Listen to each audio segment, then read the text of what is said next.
Et cette fois, il ne s'est pas trompé. Il n'est pas parti avant. Johannes Bö a bien attendu que le chrono soit à 5 secondes pour partir à la poursuite. C'est le nom de la course, à la poursuite de Bénédicte Doll. Et c'est parti pour le premier Français dans une poignée de secondes. Ce sera au tour du deuxième. Quentin Fillon-Maillet et Éric Perrault sont à présent sur la piste. Ça y est, c'est parti pour Éric avec son dossard 10. Et toujours des encouragements très fournis du public français présent ici.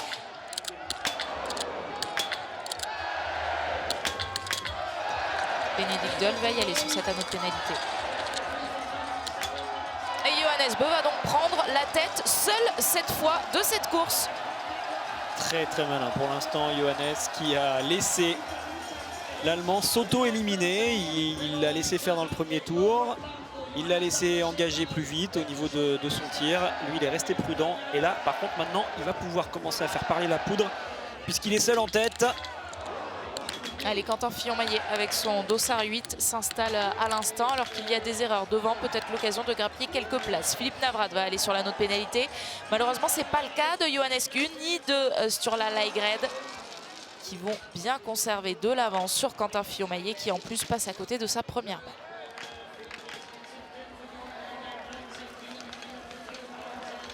Décidément les Français qui ratent cette première balle. Il y en aura encore une de ratée pour Quentin. Ça fait mal d'entrée. Encore un coucher qui n'aura pas réussi à dompter. C'est le cas hein, depuis toutes les courses individuelles depuis ce début d'hiver. Il n'a pas réussi à repartir une seule fois du premier tir couché avec un sans faute. Ça forcément c'est hyper handicapant. Et il en a l'habitude de ces positions-là, Johannes Bö, de cette position-là en tête. Le chassé plutôt que le chasseur.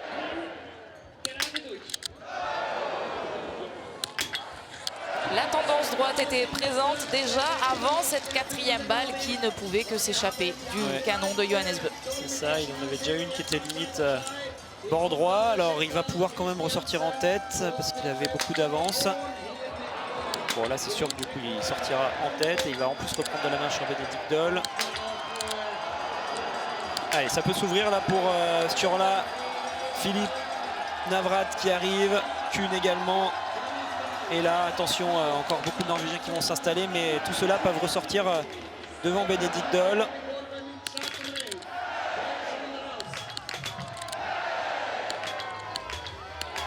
Ils se répondent coup pour coup et pour l'instant, ils sont toujours à égalité parfaite. Sturla Lægreid et Johannes Kuhn vont ressortir ensemble. Strømsheim va se replacer, contrairement à Tarjei-Bø qui part à la faute. Et Éric Perrault, deux erreurs. Éric, c'est très dommage, là, ces deux erreurs maintenant. Ça va vraiment le faire reculer. On va surveiller Quentin qui est en train de tirer, qui a peut-être eu des informations entre son premier et son deuxième tir. Et regardez, Emilien Jacquelin est déjà là, c'est intéressant, il est en train de faire une belle remontée. Allez, Quentin à 5 sur 5 qui va faire du bien. On se relance à peu près aux alentours de la 12e place, mais il y a des écarts et devant on le voit, hein, ça joue solide entre les Allemands et les Norvégiens. Il n'y a que eux dans les 10 premiers. Quentin Fillon-Maillet va être le premier Français à sortir de ce deuxième tir. Et vous l'avez vu, on vous a coupé l'herbe sous le pied. Il y avait bien la simulation pour Emilien Jacquelin. Sachez qu'il a fait un 5 sur 5. Emilien Jacquelin qui va pouvoir lui aussi ressortir au contact de ce top 15. Ils ont perdu respectivement 14 et 17 secondes dans le tour précédent. Sturla Lægreid et Johannes Kuhn face à Johannes Bö. Pour vous donner une indication à peu près de ce qu'il est capable de leur mettre sur un seul tour sur les skis. Oh, je n'attendais pas forcément à ça, attention, hein, il va pas falloir en rater une troisième. Allez, c'est dedans pour terminer, mais ça va clairement permettre aux autres de revenir. En tout cas, s'ils vont chercher des 5 sur 5, ils pourraient se replacer peut-être dans les skis du Norvégien quand il aura fini ses 2 tours de pénalité. Je pense vraiment le plus dangereux pour Johannes Bö, c'est Johannes Dahle. C'est le seul qui est vraiment capable de se battre face à lui sur les skis. Mais il part à la faute. Sur la Lægreid, lui ne va pas faire d'erreur.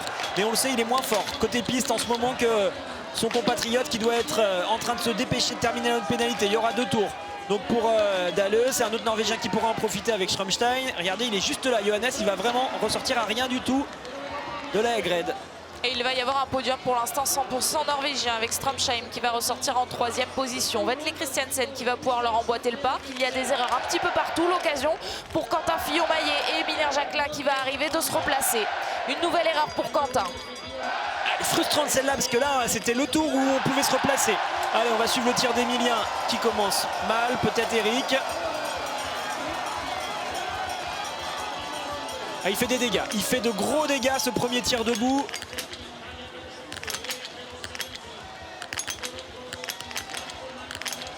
C'est bien, Eric Eric. Perrault, bien joué ce 5 sur 5, tout comme Tariebeu, ils vont ressortir ensemble.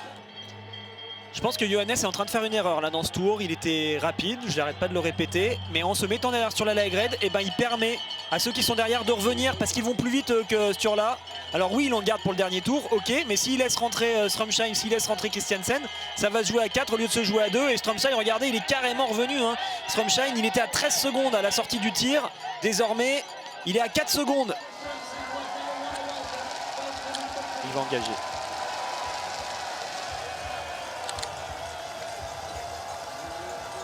Qu'est-ce qu'il nous fait, Stromstein? Il a fait tomber quelque chose, il est obligé de déchausser, c'est fou. Il a perdu un chargeur. Ça se jouera sans lui. Oh, c'est sur le bas de tir qu'il se départage avant même de partir sur la piste.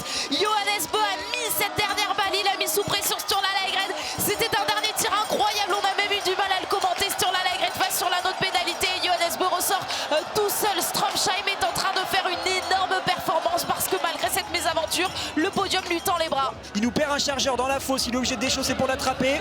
Ça ouvre peut-être la porte à Johannes Dalle qui est en train pour l'instant de réussir un tir et qui va peut-être aller chercher sa 3e place. Non, il y aura une erreur pour lui aussi.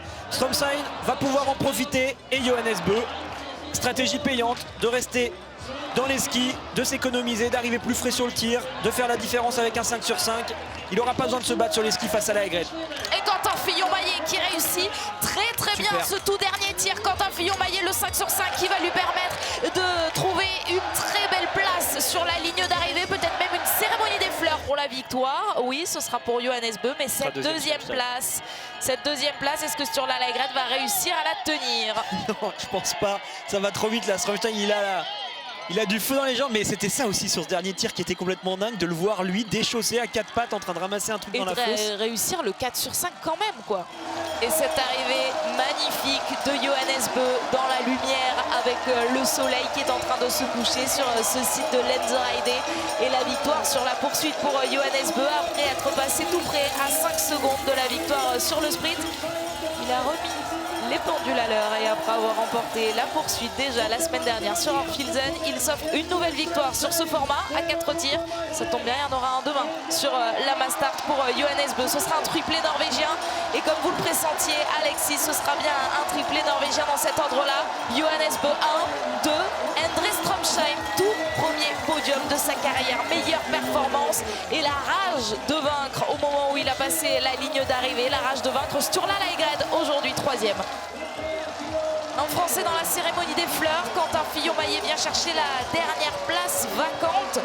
Enfin, un Français sur cette ligne d'arrivée alors qu'on avait vu 4 Norvégiens et un Suédois. Le triplé norvégien, Johannes Dalle est 5e, mais Quentin Fillon-Maillet sera bien là pour faire briller le drapeau tricolore, pour récompenser également tous ses supporters aujourd'hui et pour donner un peu de baume au cœur des supporters français.